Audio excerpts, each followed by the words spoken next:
इस कहानी से आप इन 2 प्रश्नों के उत्तर जानेंगे।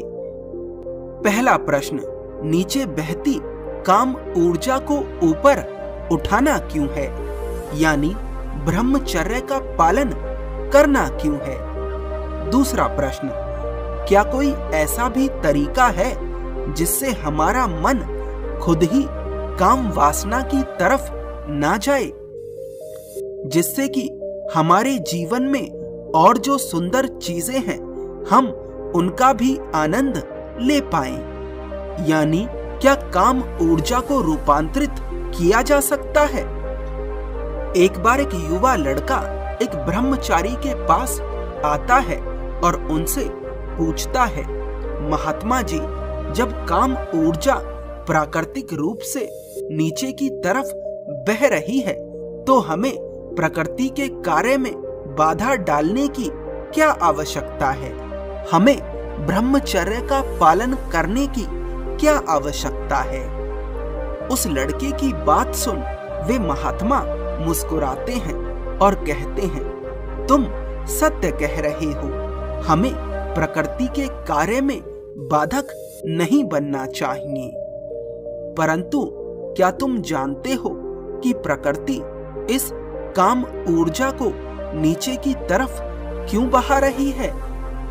वह लड़का कहता है, नहीं महात्मा जी, मैं नहीं जानता, कृपा कर आप ही बताएं। वे महात्मा कहते हैं, ताकि मनुष्य सृजन कर सके, इस जीवन को आगे बढ़ा सके, बच्चे पैदा कर सके। परंतु लोग इस काम ऊर्जा से सृजन करने की बजाय विनाश कर रहे हैं। वह लड़का पूछता है, परंतु कैसे महात्मन। वे महात्मा उस लड़के से पूछते हैं, तुम्हारी उम्र क्या है। वह लड़का बताता है, 19 वर्ष। तुम अपने शरीर को देखो, यह कितना कमजोर होता जा रहा है।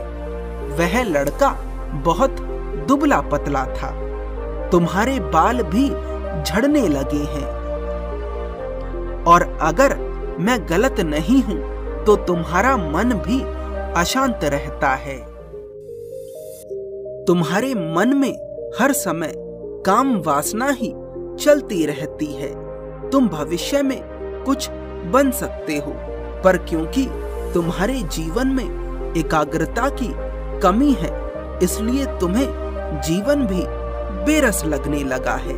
क्या मैं सत्य कह रहा हूं?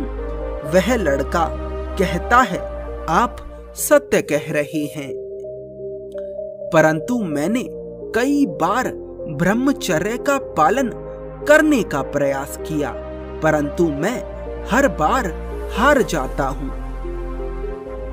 वे महात्मा कहते हैं, अगर तुम किसी भी बुरी आदत को छोड़ना चाहते हो तो सबसे पहला जो सूत्र है वो ये है कि तुम्हें उस आदत की व्यर्थता को देखना होगा। तुम्हें यह पता होना चाहिए कि वह आदत तुम्हारे जीवन में दुख पैदा कर रही है।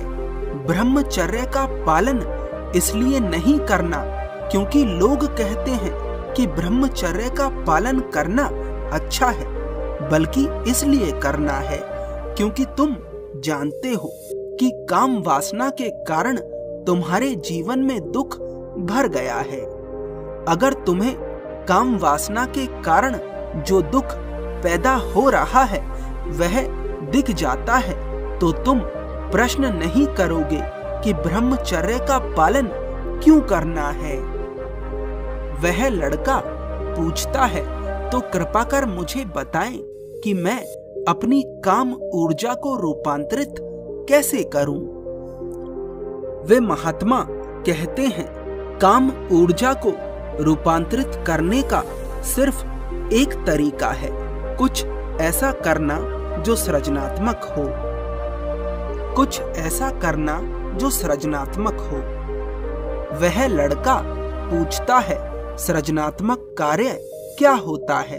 वे महात्मा कहते हैं, कोई भी ऐसा कार्य जिसका कोई मूल्य ना हो, परंतु वह अमूल्य हो तुम्हारी नजरों में। वह लड़का पूछता है जैसे कि वे महात्मा कहते हैं चित्र बनाना, मूर्ति बनाना, गीत गाना, ध्यान करना, प्रेम करना, कोई भी ऐसा कार्य जो तुम्हें करना पसंद है। अगर तुम्हें चित्र बनाना पसंद है तो चित्र बनाओ, इसलिए नहीं कि कोई तुम्हें उस चित्र के बदले धन देगा, बल्कि इसलिए कि तुम्हें चित्र बनाना अच्छा लगता है। तुम्हें किसी से धन और प्रशंसा की आवश्यकता नहीं है, तुम्हें बस चित्र बनाना अच्छा लगता है।